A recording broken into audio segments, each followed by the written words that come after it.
ឆ្នាំយុគនេះជា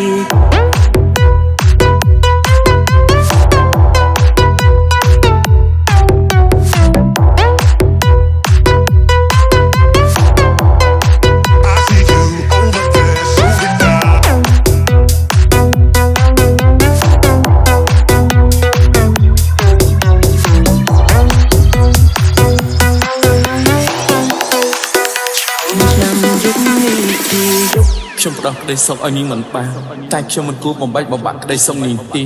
ខ្ញុំនឹងរក្សាទុកអនុស្សាវរីយ៍យើងក្នុងចិត្តជានិច្ចឆ្លងឆ្នាំយុគនេះជាយុគដែលខ្ញុំខូចចិត្តបងផុតជាយុគតែមួយគត់ជួចង់ជប់ចាប់នេះ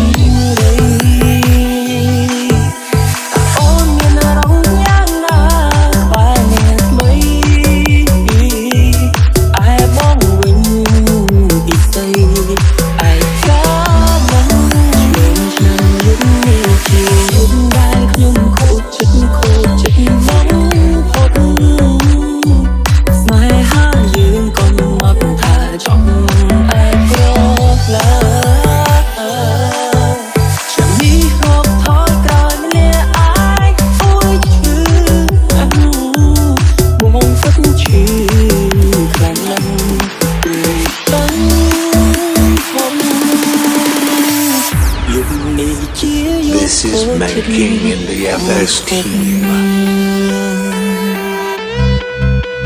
បំពេញរឿងពួកយើងទៅលោកនិយាយត្រូវស្វាមីចាំខ្ញុំនៅឯផ្ទះខ្ញុំទៅហៅបាយខ្ញុំផ្ដោះក្តីសុខឲ្យនាងមិនបាន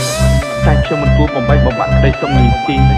ខ្ញុំនឹងរក្សាទុកអនុស្សាវរីយ៍យើងក្នុងចិត្តជានិច្ចខ្ញុំសូមជូនពរឲ្យអ្នកទាំងពីរមានក្តីសុខខ្ញុំឆ្លងឆ្នាំយុគនេះជាយុគដែលខ្ញុំខូចចិត្តបងស្នេហាយើងក៏មិនថាចង់អាចក្រឡា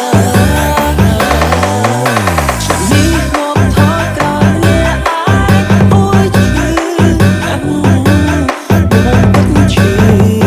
ខ្លាំងណាស់